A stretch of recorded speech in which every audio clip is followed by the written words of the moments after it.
guys, and welcome back. For new viewers, this is a series where I take you with me on my travels and see what yarn shops we can find.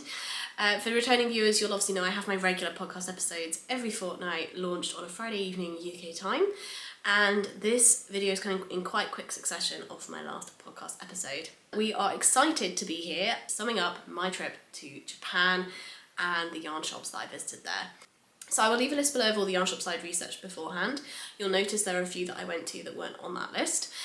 And yeah, as I talk you through each yarn shop, I'll try and do them roughly in the order I visited them. I will also show you what I picked up and give you a bit of an overview of price point and variety. And I will also give you my honest opinions on whether or not I was happy with the experience.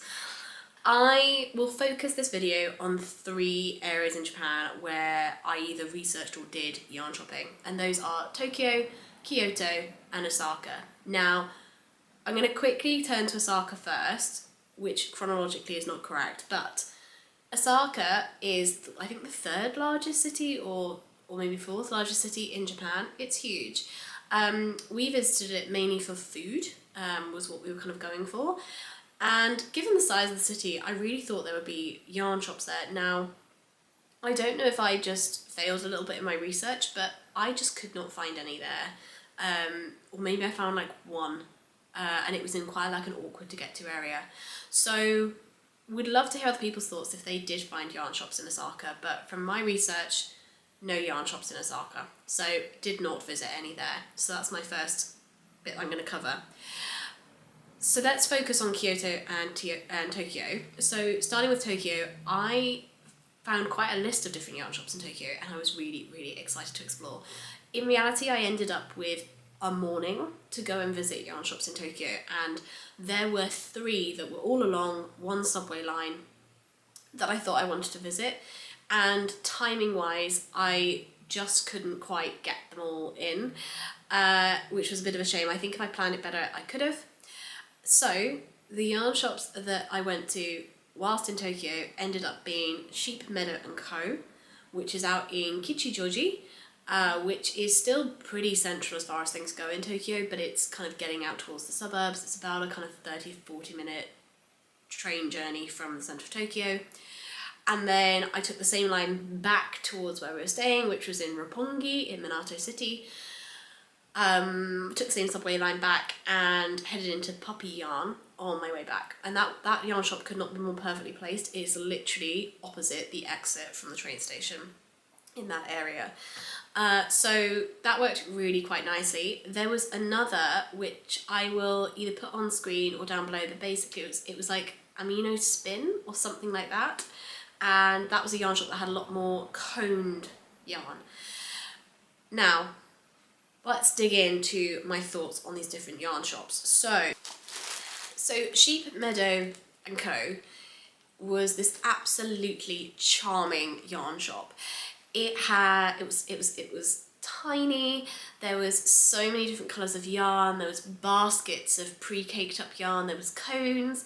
When I walked in, there were 3 ladies having a little knit and a natter, and the owner was so warm and welcoming. I didn't speak very much Japanese.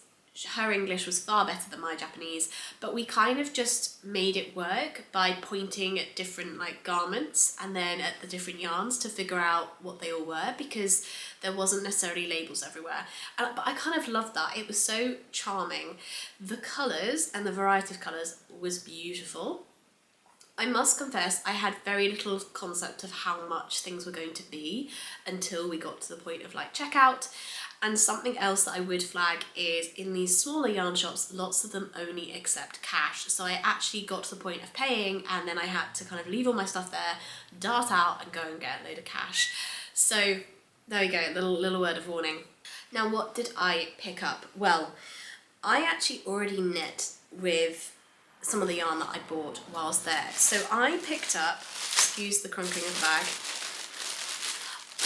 I picked up 2 of these cakes of grey yarn. Now these are quite a loose 2-ply, I'd kind of say 2-ply jumper weight. It's kind of similar to like a Holst Garn super soft type vibe. Really, really soft, like beautifully soft. I could not quite understand from the conversation that I was having with the owner what the blend is. I would assume, bad word, but from the feel of this, I think this will be like a lamb's wool. I don't think it's merino.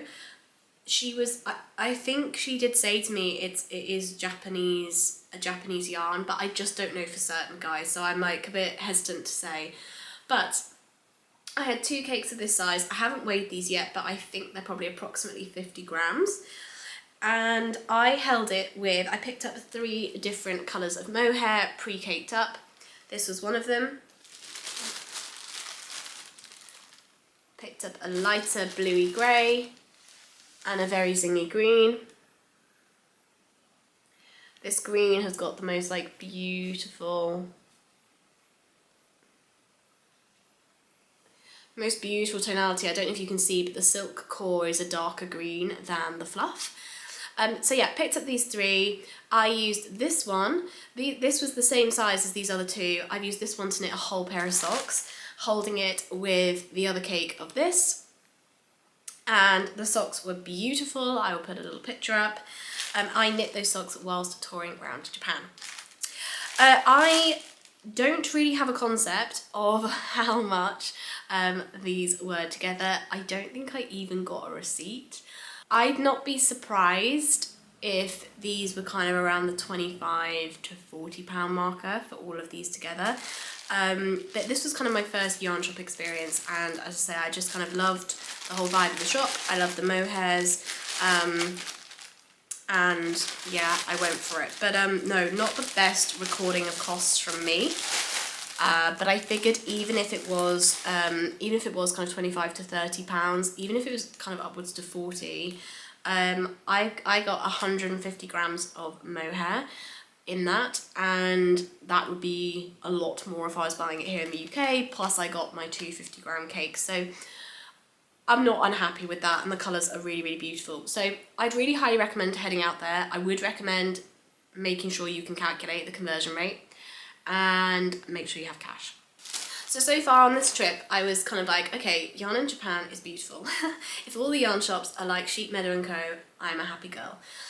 So I headed from Sheep Meadow & Co, I then jumped on the same tube line and headed back towards the city, but I jumped off at Puppy Yarn. Now, I think if you are a local in Japan, a local knitter, Puppy Yarn Co is fantastic because it stocks lots of the European yarns that are imported. So completely get that. They also have their own range of yarns. But it's very much focused on like lang yarns. They had some Rowan, they had some Isaya, I think, lots of European yarn brands. But for someone who wanted Japanese yarn, the only yarn in there that I felt was really reflective of that was their own brand. I must admit the price point in the shop was incredibly high, and I'll demonstrate that in a moment. So the one yarn I ended up picking up here because I kind of felt like I needed to, right? I'd started filming in their shop, they'd let me do that. I kind of felt like I needed to come away with something. So I picked up this. Now this is, I don't know how I'm able to see, but it's like one of these tape yarns. So really interesting. I've not knit with something like this before. I am really excited to use it. The label is all in Japanese, but it says it's made in Italy. So this was my challenge, was like even the stuff that they've branded, so this even says like puppyyarn.com on the brand, on the ball band, but like it's Italian. So anyway, it's gonna be a really interesting yarn to use. This was like £8.64 for this tiny little 40 gram cake. So for me, very overpriced, yeah, £8.64 exactly. So I found this shop very overpriced. As I say, I can understand the appeal if you're a local. I would not recommend a tourist going there. And if you are a tourist coming from stateside, Canada, New Zealand, Australia, I wouldn't. I think you can get hold of European yarns at a much more cost-effective rate than going to this shop. So I know that might sound a bit critical, but I really want to be honest here so that you kind of get my honest thoughts, and I really wouldn't want anyone wasting their time unnecessarily. So yeah, that's my thoughts on that. So that was Puppy. So I didn't manage to go to some of the other places in Tokyo that I really wanted to go to, one of which was Avril, which is also in Kichijoji. So that was a shame that I didn't go there whilst I was in that area. As I say, things got quite rushed, and I maybe wasn't planning as well as I could have. So with that, let's switch on to Kyoto, because that is where the juicy stuff happens. So if you are a knitter heading to Japan, I cannot recommend Kyoto more as an area to go yarn shopping in. We stayed, again, relatively central. We stayed up towards the Kyoto Imperial Palace, not far from, and we stayed on the southern side of that. There is a yarn shop just north of it called Itokobaco. I was obsessed with this shop. You arrive, it's in a very traditional building, similar to the Sheep Meadow & Co. yarn shop. Very traditional building. You come through this tiny little door, you take your shoes off and you get given slippers, which I think is lovely, it just relaxes you straight away. There's these huge tables for people to sit and craft. You can tell that they do classes in there. The two women that were in there when I was there were lovely. They were so warm, so welcoming. I put some quite heavy bags down on the floor. We were checking out of our hotels. I had my entire day bag with me, lots of stuff. And I could have sat in there for hours. They had all sorts of yarn. And what I was really impressed by was the price point of everything. So this is not an exact, like, do not hold me to this conversion rate, but roughly speaking, whilst we were in Japan, 200 Japanese yen converted to about £1. So lots of the yarn that I was seeing was around the 500 yen marker, which is like £2.50 a ball. I was obsessed. Some was obviously a bit more than that, but as I say, like, the price point on average, I think, was very accessible. So I picked up a lot. There's going to be some crunkling of bags, and this might make the video longer, but I've just got to show you. So the first yarn I picked up was some Amimono.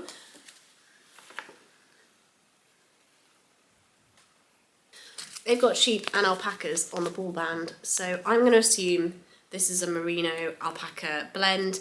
You get 25 grams, it's 125 meters, and this is made in Japan. I love this colour, so I had to buy, sorry guys, hair. I bought 2 of these. I just loved this colour. So 2 of these. We're going to stack the yarn next to me, give you a concept of what I picked up. On a similar brand, more of the Amimono, I picked up some boucle yarn. Now, I have really resisted this trend. I just don't know how it's going to weather the test of time, but this is, again, Japanese yarn made in Japan, and you get, and again, this is a wool alpaca blend. Let me see if I can give you more info. These balls are 40 grams and 76 meters. And again, the price point on this was just so good. It feels so beautiful. I've already shown you this colourway, but I also picked up 2 in the darker colourway.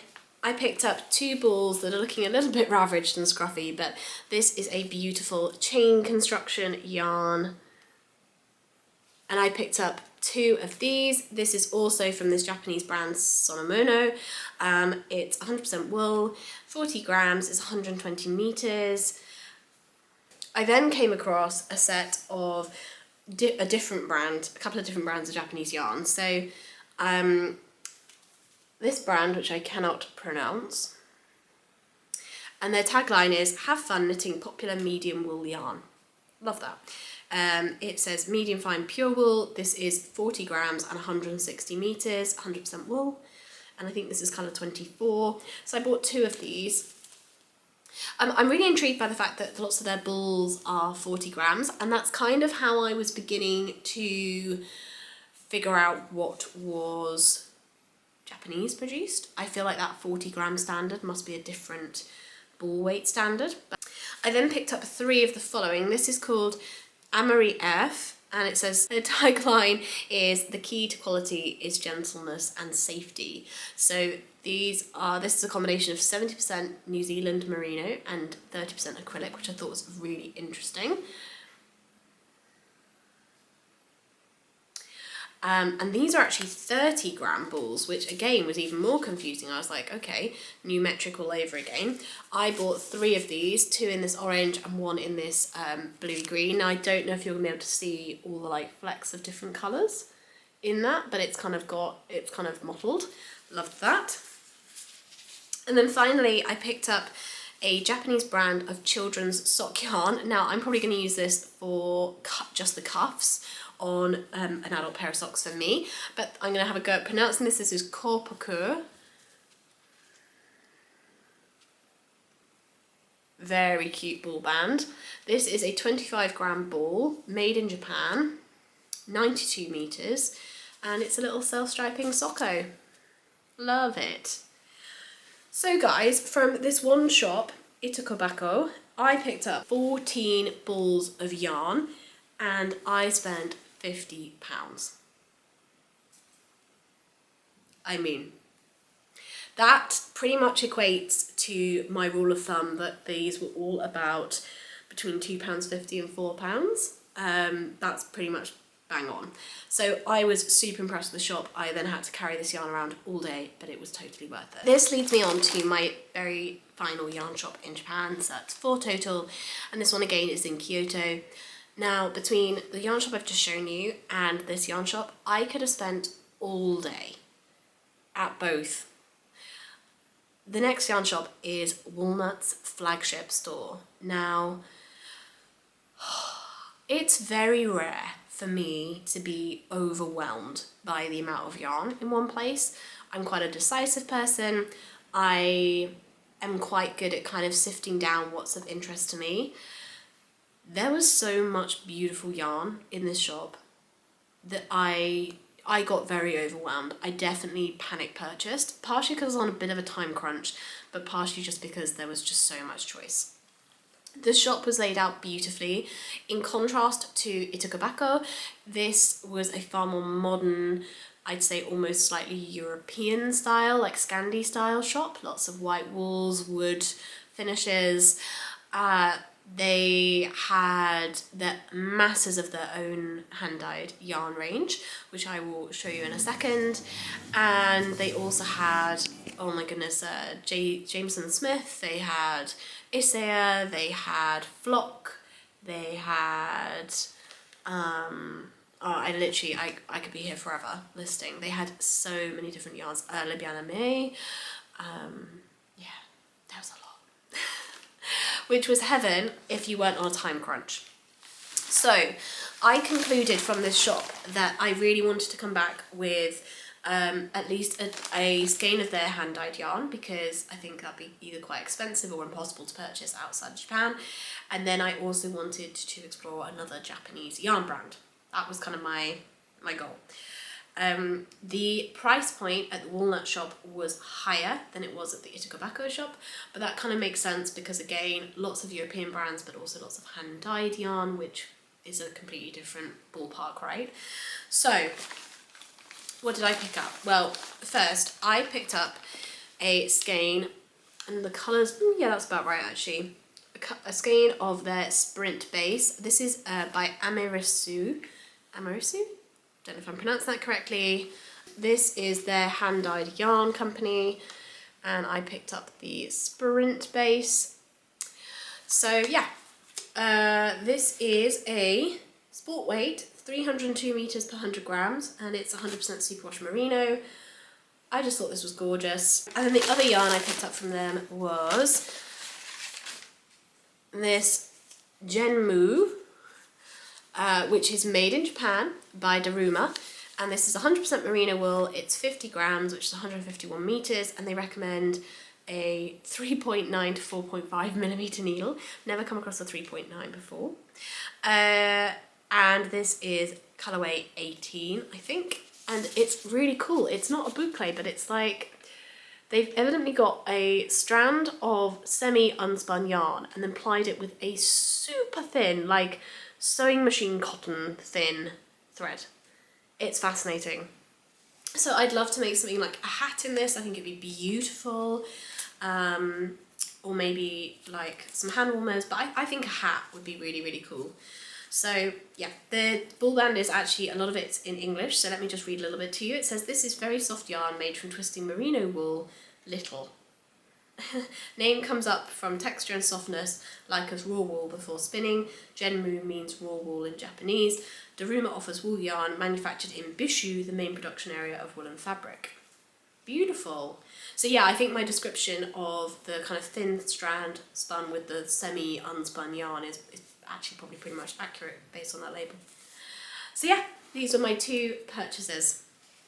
If you have liked this video and you like seeing little recaps of different yarn shops around the world, then I would be really, really grateful if you would consider donating the equivalent of a cup of coffee over on Ko-fi.